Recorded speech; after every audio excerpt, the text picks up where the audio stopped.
Hello student, वाईडीटी classes में आपका स्वागत है।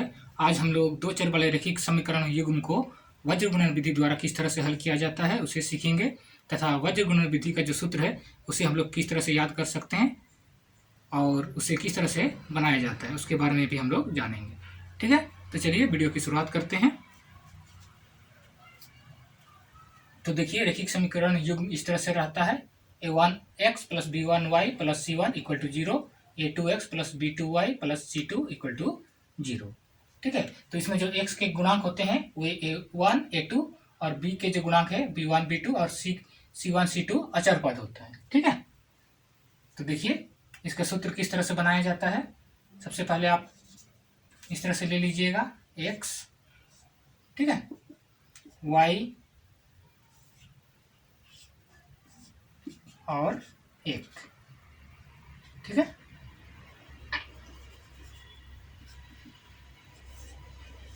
इस तरह से बना लीजिएगा। उसके बाद देखिए एक चीज आपको ध्यान रखना होगा, एक ट्रिक के हिसाब से, जैसे हम लोग वज्र लिखते हैं तो इसको इंग्लिश में हम लोग इस तरह से लिख सकते हैं वज्र। ठीक है, तो आपका पहला अक्षर देखिए क्या बी, तो ये बी मेरा बहुत इंपॉर्टेंट चीज है। ठीक है, इस बी से बहुत सारा काम आपको ट्रिक द्वारा हो जाएगा। ठीक है, तो देखिए बी हम बोले ना बी, तो बी से पहले शुरुआत कीजिएगा b1 b2 b1 b2 और बी के बाद क्या आता है देखिए सी, तो c1 c2। उसके बाद इस c1 c2 को आगे ले जाइएगा c1 c2 और c के बाद क्या आएगा फिर a आएगा। आपको इस तरह से इसको याद रखना पड़ेगा। देखिए a b और c, इसको हम लोग अगर क्लॉकवाइज इस तरह से जाएंगे तो a के बाद b, b के बाद c। ठीक है, तो उसी तरह देखिए b से हम लोग शुरू किए थे b1 b2 c1 c2, c आगे चला गया, फिर c1 c2 और c के बाद क्या आएगा, c के बाद देखिए आएगा a, तो यहाँ मेरा a1 a2, फिर a आगे चला जाएगा a1 a2 और a के बाद क्या आएगा देखिए a के बाद फिर b, तो यहाँ मेरा b1 b2। ठीक है, इस तरह से आ जाएगा a1 a2 b1 b2। ठीक है, अब उसके बाद देखिए आगे क्या करना है, आप इन्हें क्रॉस कर दीजिएगा इस तरह से, इस तरह से आप इसको क्रॉस कर दीजिएगा x बटा देखिए b1 c2, इस तरह से b1 c2 ऐसे बीच में माइनस का चिन्ह, फिर b2 c1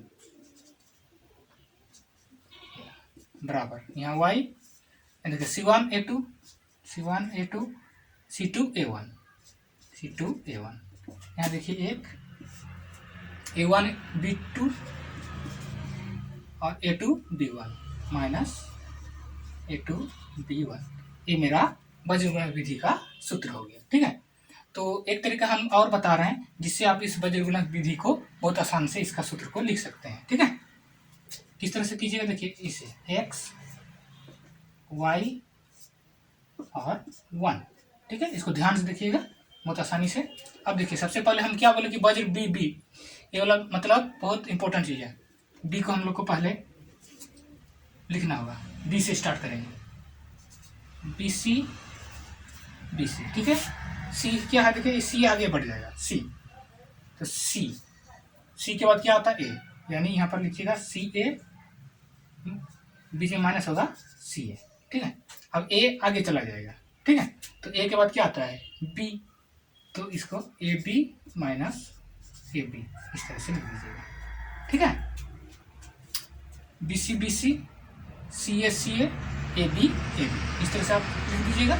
उसके बाद यहाँ से एक से स्टार्ट कर दीजिएगा, यहाँ एक तो यहाँ दो, और यहाँ इसका उल्टा, यहाँ दो तो यहाँ एक, फिर यहाँ वही यहाँ एक यहाँ दो तो यहाँ दो तो यहाँ एक, यहाँ फिर एक यहाँ पर दो तो यहाँ दो यहाँ पर एक।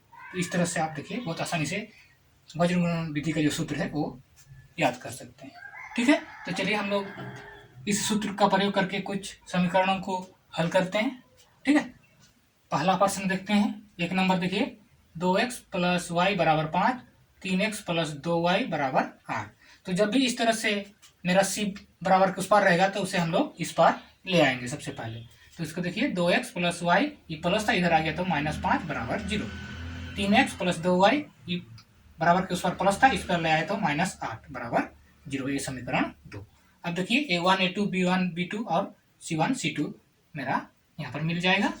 तो a1 कितना है देखिए, a1 बराबर 2, a2 बराबर 3, B1 बराबर 1, यहाँ कुछ नहीं मतलब 1 है, और B2 बराबर 2।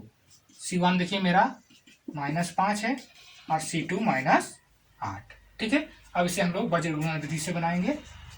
वज्र गुणन विधि से क्या होता है, देखिए उसका फॉर्मूला x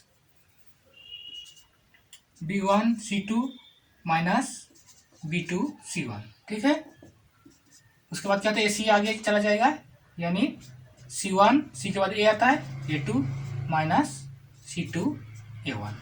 ठीक है, उसके बाद देखिए A1 आगे चला जाएगा, यानी A1 A के बाद B आता है, इसीलिए B2 minus A2 B1। Formula भी आपको याद कराना सिखा दिए हैं। ठीक है, तो अब इस पर आपको मान बैठा देना है। ठीक है,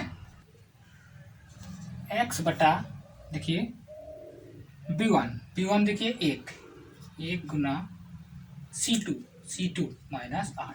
ठीक है, फिर माइनस B2 देखिए B2 2 गुना C1 -5।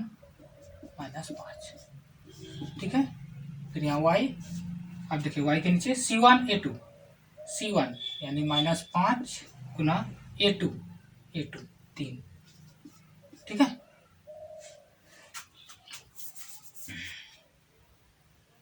फिर माइनस C2 A1 देखिए -8 गुना A1 देखिए 2। ठीक है, यहाँ पर 1, अब देखिए 1 के नीचे A1 2 B2 2। ठीक है, माइनस A2 B1 यानी 3 और B1 यानी 1। ठीक है, चलिए अब इसको हम लोग गुना करते हैं, तो x बट्टा हो जाएगा 1 गुना -8 यहाँ देखिए माइनस और अंदर माइनस है, तो माइनस माइनस प्लस 2 5 10। यहाँ पर y 5 या 15 -15, देखिए माइनस और यहाँ एक माइनस है, तो माइनस माइनस प्लस 8 दूनी 16, 1 2 दूनी 4 और यहाँ 3 1 3। ठीक है, यानी देखिए क्या आ गया मेरा, ये आ गया x बटा -8 प्लस 10, यानी 10 से 8 घटेगा यानी 2। ठीक है, यहाँ y -15 प्लस 16 यानी यहाँ 1, यहाँ पर 1 बटा 1 यानी 1। ठीक है, अब हम एक बार x बटा 2 बराबर 1 और y बटा 1 बराबर 1, यानी 1 बटा 1 को 1 ही भी हम लोग बोल सकते हैं। ठीक है, लेंगे, चलिए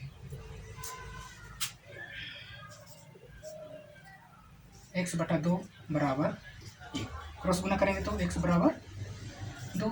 ठीक है, इसलिए फिर y बराबर क्या होगा, 1 होगा, क्रॉस करेंगे तो इसलिए मेरा आंसर आ गया x बराबर 2 और y बराबर 1 आंसर। तो इस तरह से हम लोग वज्र गुणन विधि द्वारा रैखिक समीकरण युग्म को हल करते हैं। ठीक है, अगला प्रश्न देखते हैं, दूसरा नंबर, x माइनस 3y -7 बराबर 0, 3x - 3y -15 बराबर 0। ऊपर वाला समीकरण 1, नीचे का हम लोग समीकरण 2 मान लेते हैं। अब देखिए यहाँ A1 1 A2 3, A1 बराबर 1 A2 बराबर 3। फिर देखिए B1 बराबर -3 और B2 बराबर भी -3।